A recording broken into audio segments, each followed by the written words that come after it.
সরকারি ভিজিএফ কর্মসূচির আদলে কার্ড দিয়ে অগ্রিম টাকা নেওয়ার অভিযোগে গ্রেপ্তার হয়েছিল একটি চক্র। 2 মাস পর জামিনে বেরিয়ে তারা আবারও চাল বিতরণ শুরু করেছে। এতে ক্ষোভ বেড়েছে ভুক্তভোগীদের মধ্যে। প্রশাসন বলছে, অভিযোগ প্রমাণিত হলে কঠোর আইনগত ব্যবস্থা নেওয়া হবে। চাঁপাইনবাবগঞ্জের শিবগঞ্জ উপজেলার ধাইনগর ইউনিয়ন সরকারি ভিজিএফ কর্মসূচির আদলে কার্ড তৈরি করে চাল দেওয়ার নামে অগ্রিম টাকা নেওয়ার অভিযোগ উঠে মাসকুড়া ট্রেডার্সের বিরুদ্ধে। অভিযোগ, প্রায় 20,000 মানুষের কাছ থেকে 5 থেকে 10,000 টাকা করে নেই তারা। সব মিলিয়ে প্রায় 10 কোটি টাকা হাতে নেওয়ার চেষ্টা করা হয়।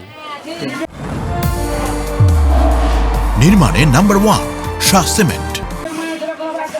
এ ঘটনায় জেলা খাদ্য নিয়ন্ত্রকের কার্যালয়ের এক কর্মকর্তা মামলা করেন। গ্রেপ্তার হন প্রতিষ্ঠানটির মালিক জেসমিন আক্তার ও সহযোগী কামরুল হাসান মৃদুল। কারাগারে 2 মাস থাকার পর জামিনে মুক্তি পেয়ে আবারও চাল বিতরণ শুরু করেন।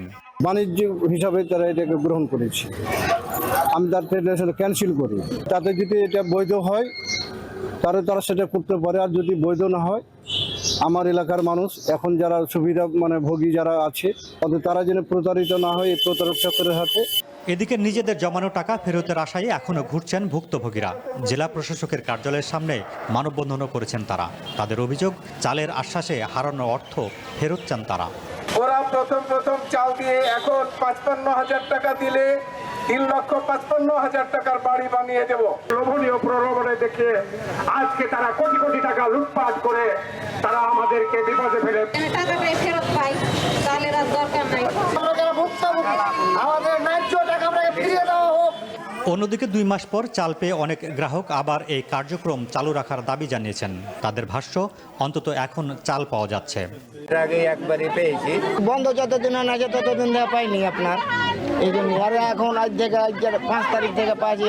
অভিযুক্ত কামরুল হাসান মৃদুল দাবি করেন, হয়রানির উদ্দেশ্যেই তাদের বিরুদ্ধে মামলা করা হয়েছে। আমরা চাই জনগণের মাঝে থাকতে।